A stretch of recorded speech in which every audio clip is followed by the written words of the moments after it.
वासु का इस तरह ना मिलना सचमुच में परेशानी का सबब है। हमें तो चिंता हो रही है कि वासु को कहीं कुछ हो गया तो। जहांपना की जय हो। दखलंदाजी के लिए माफी चाहते हैं जहांपना। माफ किया। शुक्रिया जहांपना। ये खत महल के मुख्य द्वार पे पड़ा हुआ मिला, इस पर आपका नाम भी लिखा हुआ है। हमारे नाम का खत? बीरबल जरा पढ़िए। शहनशाह मोहम्मद जलालुद्दीन अकबर, वासु हमारी गिरफ्त में है। अगर उसकी आजादी चाहते हैं तो 1 लाख सोने की मोहरों के साथ अपने नुमाइंदे को जल्द से जल्द आरामगढ़ के किले की तरफ रवाना कर दीजिए, नहीं तो वासु की मौत पक्की। मुल्ला नसरुद्दीन। मुल्ला नसरुद्दीन ने हमारे बेटे वासु को अगवा किया है। जापना, आप हमें इजाजत दीजिए, हम खजाने से 1 लाख मुहरे लेकर हमारे बेटे वासु को मुल्ला नसरुद्दीन से छुड़ा कर लाते हैं। हुजूर, ये वासु की जान का सवाल है, जाने दीजिए मामू जान को। मामू जान जल्दी जाइए। रुक जाइए। हमारे बेटे वासुदेव की जान खतरे में और आप हमें रोक रहे हैं। अरे बीरबल, अगर आमने सामने का मुकाबला होता तो ऐसे टटपुंजिए मुल्ला नसरुद्दीन के लिए हमें तलवार उठाने की भी जरूरत नहीं थी। नाखूनों से खरोच देते उसे। लेकिन वासु उसके कब्जे में है, इसीलिए उसकी मांग भरनी होगी। पूरी करनी होगी। भरेंगे क्यों? झापना, मांग पूरी करेंगे और जरूर करेंगे। पहले ये तो तय हो जाए कि ये खत मुल्ला नसरुद्दीन ने ही लिखा है। क्या मतलब है आप?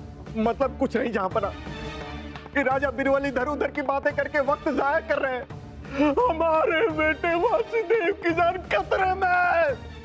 झापना, ये देखिए, ये खत देखिए, ये लीजिए। झापना, इस खत की जो बनावट है वो हूबहू हमारे शाही खत की तरह है। और यहां गौर फरमाइए, यहां पे जो शाही मोहर है उसे जानबूझकर मिटाई गई। समझ रहे हैं आप बीरबल? हो ना हो, ये काम हमारे ही महल के अंदर के। हाँ झापना, जरा लिखावट पर ध्यान दीजिए। किसकी हो सकती है लिखावट? देखिए, ये लिखावट जो है वो बाईं तरफ से दाईं तरफ की ओर नीचे की तरफ झुकती है। ये लिखावट तो हमारी देखी हुई है, और इस तरह का झुकाव लिखावट में तो शहजादे सलीम याद है आपको, आप हमेशा से इसी तरह लिख।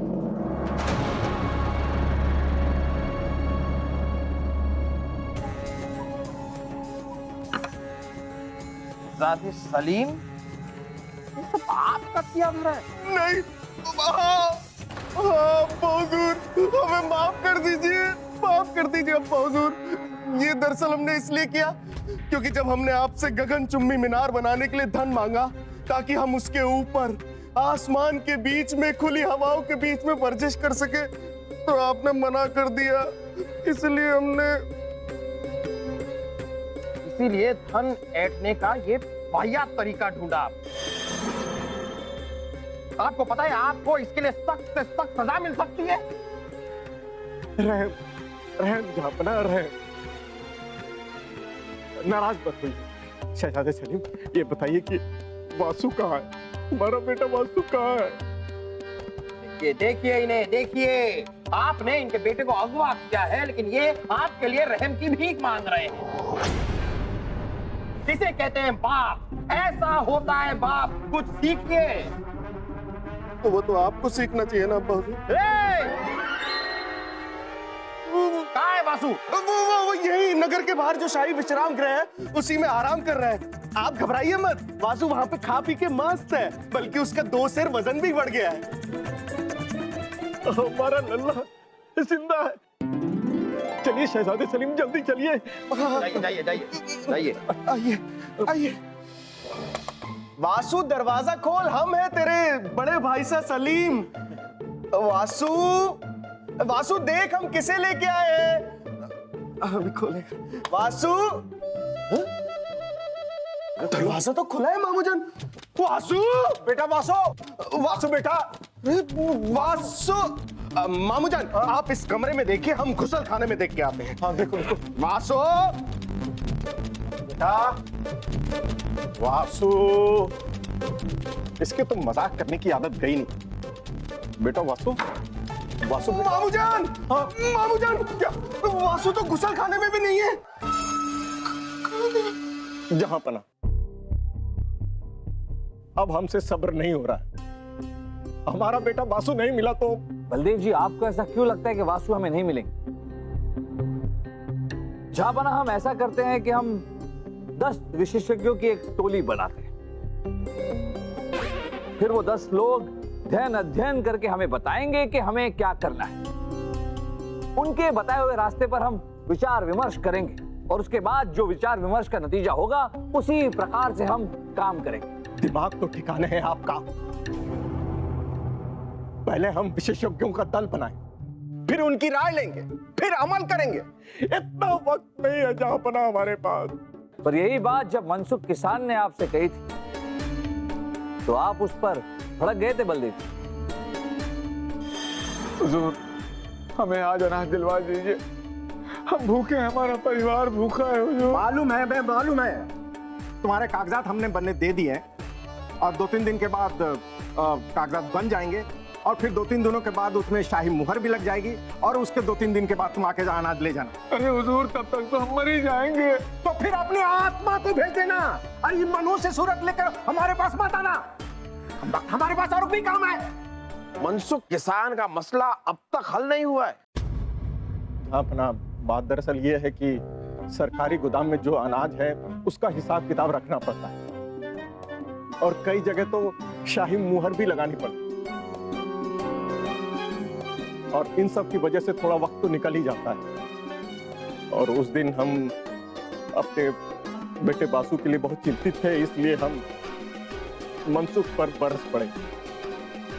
लेकिन जहां पना, कुछ लोगों को तो समझना चाहिए कि एक व्यक्ति के लिए हम सरकारें कायदे कानून तो तोड़ नहीं सकते। पर जहां बना ऐसे नियम का क्या फायदा जो वक्त आने पर किसी की जरूरत पूरी ना कर सके। बलदेव जी, मान लीजिए कि हमने आपको बताया वासु आपको मिलेगा, जरूर मिलेगा, पर 10-15 साल बाद, तो 10-15 साल तक आपकी क्या हालत होगी? राजा फिर आपकी बातों में यह संदेह हो रहा है कि कहीं आपने हमारे बेटे वासु को छिपाया तो नहीं? बिल्कुल सही सोच रहे हैं आप बलदेव जी। जहां पर हमें पता है कि वासु का है। राजा बिरबल, आपने हमारे बेटे वासु का अपहरण किया। कितनी जरूरत! बलदेव, अपनी जगह पर लौट जाइए। क्षमा करिए जहांपना। और ये वासु को छिपा के रखने का आपका जो मकसद है बीरबल, ये हमारे कुछ समझ में आ रहा है। लेकिन बीरबल जी, आपको कैसे पता चला कि हमने वासु को शाही विश्राम गृह में छुपा के रखा था? क्योंकि ये बात तो हमने अपने दिल के अलावा किसी को नहीं बताई। शहजादे सलीम, वासु को आखिरी बार आपके साथ देखा गया और हमने ये पता किया कि उस दिन आप घुड़सवारी करने गए ही नहीं। और वैसे आप कोई पक्के अपराधी नहीं, तो पता करते करते हम शाही विश्राम गृह तक जा पहुंचे। वहां वासु से मिले और वासु ने आप दोनों की सारी योजना हमें बता दी। बस आप ये बात किसी को बताइएगा नहीं बिरबल जी, है कि नहीं? फिक्र मत कीजिए वासु, हम ये बात किसी को नहीं बताएंगे। पर हम ये सोच रहे थे कि आप इस कमरे में, महल से इतनी दूर वीराने में अकेले क्या करेंगे? हमारा सुझाव ये है कि आप हमारे साथ चलिए हमारे घर। वो क्या है कि हमारी माताजी जो है वो गोभी के पकोड़े बड़े स्वादिष्ट बनाती है। गोभी के पकौड़े? और पकोड़े का नाम सुनते ही जाबना वासु हमारे साथ चलने के लिए तैयार हो गए। पकोड़ों और वासु का बहुत ही पुराना नाता है। बलदेव जी, हम अभी वासु को खुद अपने साथ लेकर आते हैं।